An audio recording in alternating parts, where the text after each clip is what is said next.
जी, मेरा नाम वंदना प्रेष्य हुआ। ये मैं सचिव उद्योग हूँ, secretary industries government of Bihar में। और हमारी एक टीम आई हुई है बिहार से, डायरेक्टर इंडस्ट्रीज़ आलोक और जॉइंट सेक्रेटरी इंडस्ट्रीज़ रवि। तो मैम लुधियाना में जैसे इन्वेस्टर मीट आपने एक बुलाया है, तो पिछले 2 साल से लगातार हो रहा है, तो इस साल कौन-कौन सी ऐसी ऑफ़र्स हैं जो इंडस्ट्रिस्ट को प्रोवाइड करवाई जा रही है, ऑफ़र की जा रही है, उसके बारे में बताएँ? जी, ये हम लोग लुधियाना पहले भी आए हैं और उसका अच्छा रिस्पॉन्स मिला है। कुछ इंडस्ट्रीज़ वहाँ पे आए हैं, वहाँ पे जैसे ओसवाल का हमने बताया कि लॉजिस्टिक्स का आया है। और लेकिन इस बार हम लोग फोकस कर रहे हैं टेक्सटाइल्स पे और गारमेंट्स पे।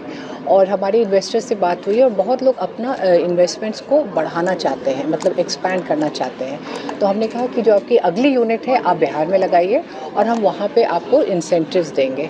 जैसे कि हम लोग कैपिटल इंसेंटिव देते हैं, इंटरेस्ट सबवेंशन का देते हैं, लेबर का देते हैं, लेबर एम्प्लॉयमेंट का देते हैं हम लोग। Electricity duty. तो इसमें हम लोग फिर से मैं बोल लेते हैं, हम लोग capital incentive, capital investment subsidy या इंटरेस्ट सबवेंशन का देते हैं, पावर टैरिफ सब्सिडी है, एम्प्लॉयमेंट जनरेशन सब्सिडी है, फ्रेट रीइंबर्समेंट इंसेंटिव है, पेटेंट रजिस्ट्रेशन के लिए भी देते हैं, टैक्स रिलेटेड इंसेंटिव्स देते हैं, स्किल डेवलपमेंट सब्सिडी है, स्टैम्प ड्यूटी रजिस्ट्रेशन पे 100% एग्जेम्पशन है, लैंड कन्वर्शन फीस पे 100% एग्जेम्पशन है। तो ये मेरे को लगता है पूरे इंडिया में ये सबसे रोबस्ट पॉलिसीज़, सेक्टोरल पॉलिसीज़ हम लोग लेके आए हैं और यही उसी की वजह से हमारे पास इन्वेस्टर्स काफ़ी इंटरेस्ट शो कर रहे हैं। कौन से सेक्टर को लेकर आप टारगेट कर रहे हैं खास? देखिए, बिहार में अभी जो सबसे ज़्यादा आ रहा है वो फूड प्रोसेसिंग का है, टेक्सटाइल्स का है और जनरल मैन्युफैक्चरिंग का है। तो ये 3 हमारा अभी सबसे हाई प्रायोरिटी सेक्टर्स है। लेकिन हमारे पास आईटी के भी कंपनीज इंटरेस्ट शो कर रहे हैं, तो वो बहुत ही बड़ा बास्केट है। लेकिन अभी food processing, leather and textiles and general तो मैन्युफैक्चरिंग। मैम जैसे इन्वेस्टर से आपने बोला कि आपकी मीटिंग हुई है, तो फिलहाल अभी इस सेशन में किसी ने एमओयू साइन किया आपके साथ, किसी ने, या देखिए, कमिटमेंट ऐसी एमओयू गई है? जो साइन होते हैं वो दिसंबर में साइन होगा। जी। तो अभी हम लोग बातचीत करके जाते हैं, फिर इसके बाद उनको भी थोड़ा सा हम लोग और फिर फॉलो अप करते हैं। तो उसके बाद एमओयू तो हमारा दिसंबर में साइन होगा, वो एक समेकित रूप से बड़े पैमाने पे साइन होता है। मैम पहले जो आपने सबमिट किए उससे कितना का बेनिफिट मिला, कितना बिजनेस जो आपको मिला? जैसा मैंने कहा कि पिछला जो सबमिट किया था हम लोगों ने, उसमें हम लोगों ने 278 एमओयूज़ किया और उसमें करीब 50,000 करोड़ का हमारा इन्वेस्टमेंट हम लोगों ने एमओयू किया था उसमें। और within 10 months of signing that हम लोगों ने अभी तक उसमें से 38,000 करोड़ का इन्वेस्टमेंट्स का प्रॉमिस लेके काम शुरू करवा दिया है। कोई पंजाब के बड़े नाम भी कुछ जहाँ लुधियाना से जो इंडस्ट्री में संबंधित हैं क्या?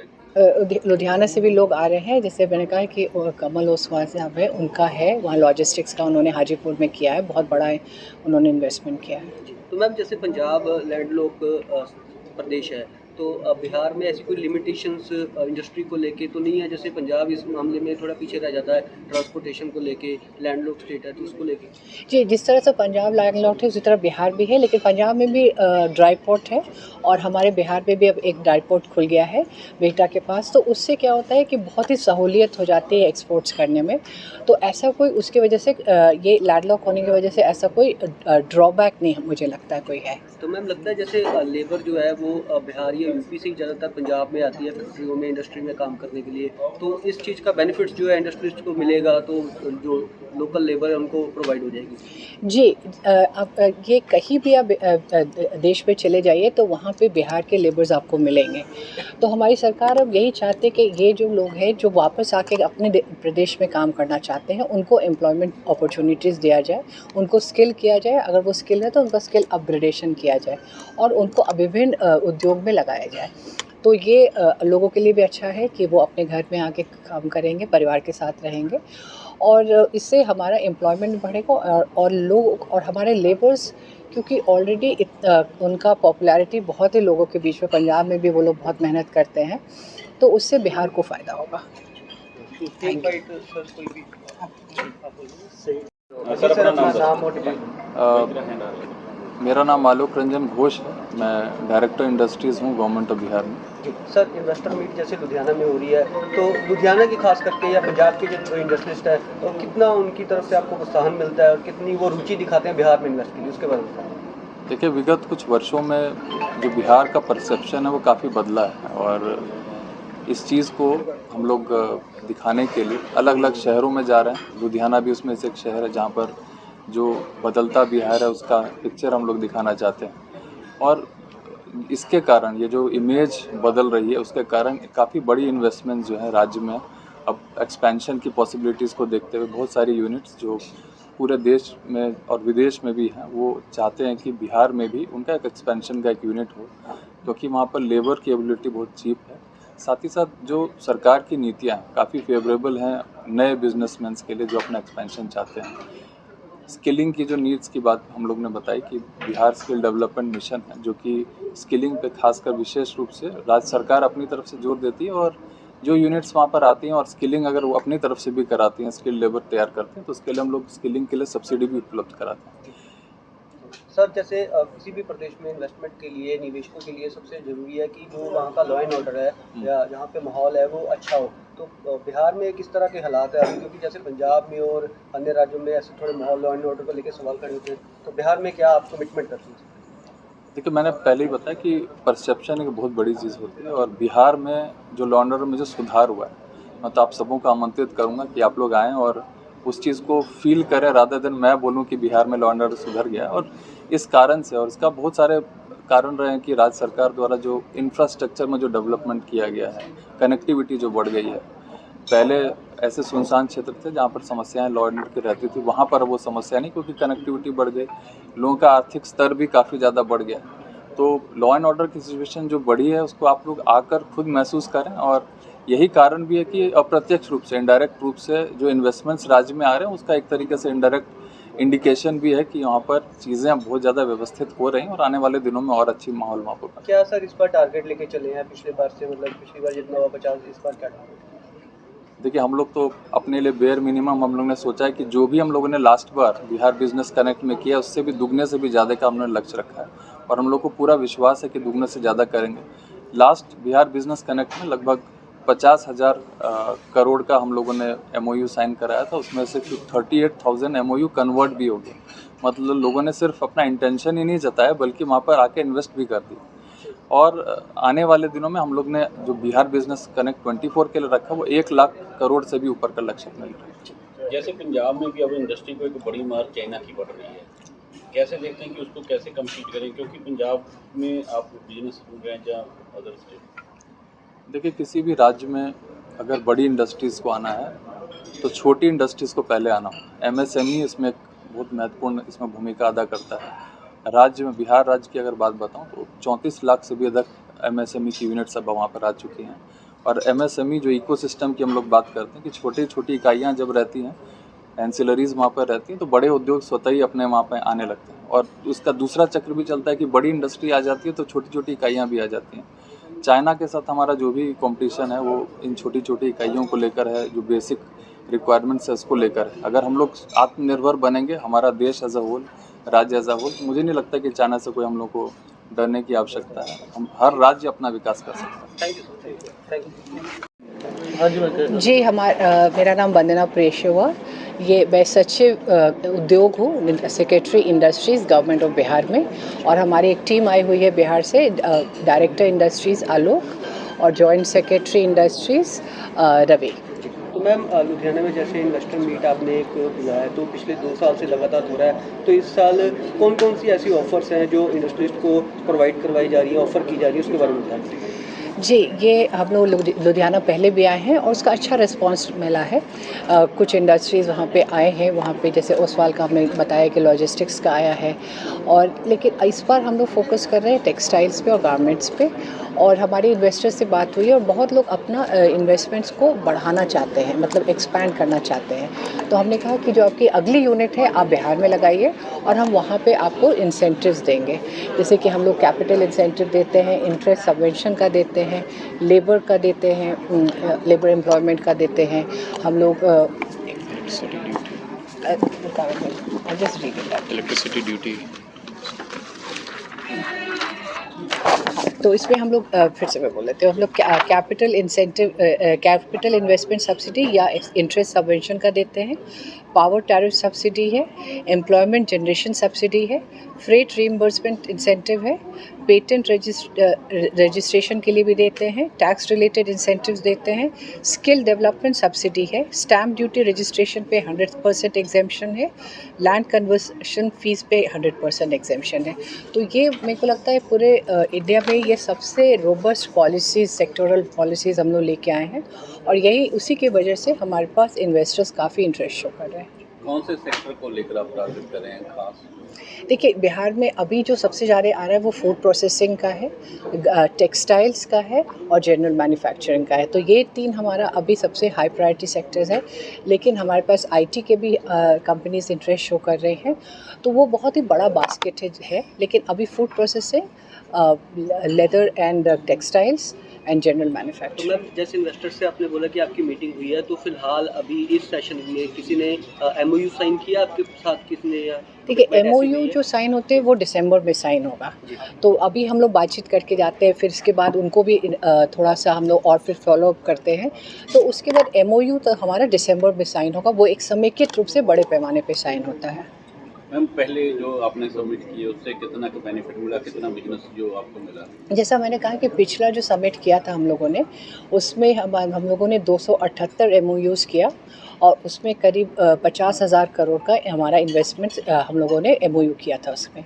और with in 10 months of signing that, हम लोगों ने अभी तक उसमें से 38,000 करोड़ का इन्वेस्टमेंट्स का प्रॉमिस लेके काम शुरू करवा दिया है। कोई पंजाब के परिणाम भी कुछ जान लुधियाना से जो इंडस्ट्री में संबंधित हैं क्या? लुधियाना से भी लोग आ रहे हैं, जैसे मैंने कहा कि कमल ओसवाल साहब है, उनका है वहाँ लॉजिस्टिक्स का, उन्होंने हाजीपुर में किया है, बहुत बड़ा उन्होंने इन्वेस्टमेंट किया है। तो मैम, जैसे पंजाब लैंडलॉक प्रदेश है, तो बिहार में ऐसी कोई लिमिटेशंस इंडस्ट्री को लेके तो नहीं है? जैसे पंजाब इस मामले में थोड़ा पीछे रह जाता है, ट्रांसपोर्टेशन को लेके, लैंडलॉक स्टेट है तो उसको लेके।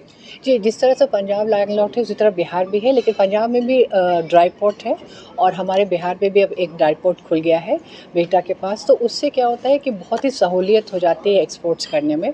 तो ऐसा कोई उसकी वजह से ये लैंडलॉक होने की वजह से ऐसा कोई ड्रॉबैक नहीं मुझे लगता है कोई है। तो मैम, लगता है जैसे लेबर जो है वो बिहार या यूपी से ही ज़्यादातर पंजाब में आती है फैक्ट्रियों में, इंडस्ट्री में काम करने के लिए, तो इस चीज़ का बेनिफिट्स जो है इंडस्ट्रिस्ट को मिलेगा, तो जो लोकल लेबर है उनको प्रोवाइड हो जाएगी। जी, अब ये कहीं भी आप देश में चले जाइए तो वहाँ पे बिहार के लेबर्स आपको मिलेंगे। तो हमारी सरकार अब यही चाहती है कि ये जो लोग हैं जो वापस आके अपने प्रदेश में काम करना चाहते हैं, उनको एम्प्लॉयमेंट अपॉर्चुनिटीज़ दिया जाए, उनको स्किल किया जाए, अगर वो स्किल है तो उनका स्किल अपग्रेडेशन किया जाए, और उनको विभिन्न उद्योग में लगाया जाए। तो ये लोगों के लिए भी अच्छा है कि वो अपने घर में आके काम करेंगे, परिवार के साथ रहेंगे, और इससे हमारा एम्प्लॉयमेंट बढ़ेगा, और लोग और हमारे लेबर्स, क्योंकि ऑलरेडी उनका पॉपुलैरिटी बहुत ही लोगों के बीच में, पंजाब में भी वो लोग बहुत मेहनत करते हैं, तो उससे बिहार को फ़ायदा होगा। सर, अपना नाम और मेरा नाम आलोक रंजन घोष है, मैं डायरेक्टर इंडस्ट्रीज़ हूँ गवर्नमेंट ऑफ बिहार में।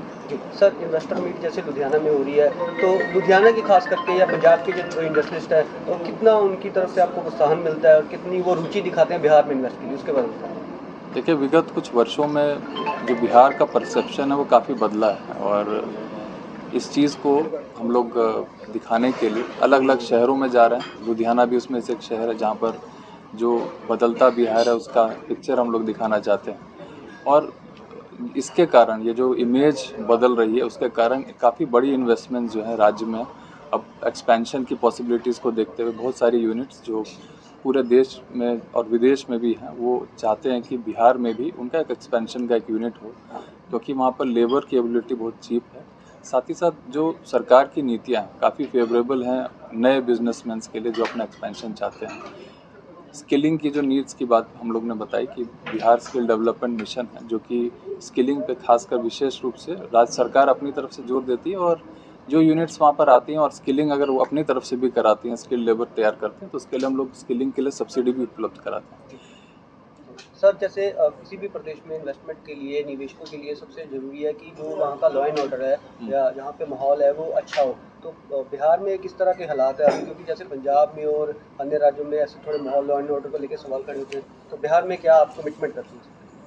देखिए, मैंने पहले ही बताया कि परसेप्शन एक बहुत बड़ी चीज़ होती है और बिहार में जो लॉ एंड ऑर्डर में जो सुधार हुआ है, मैं तो आप सबों को आमंत्रित करूंगा कि आप लोग आएँ और उस चीज़ को फील करें रादर देन मैं बोलूं कि बिहार में लॉ एंड ऑर्डर सुधर गया है। और इस कारण से, और इसका बहुत सारे कारण रहे हैं कि राज्य सरकार द्वारा जो इंफ्रास्ट्रक्चर में जो डेवलपमेंट किया गया है, कनेक्टिविटी जो बढ़ गई है।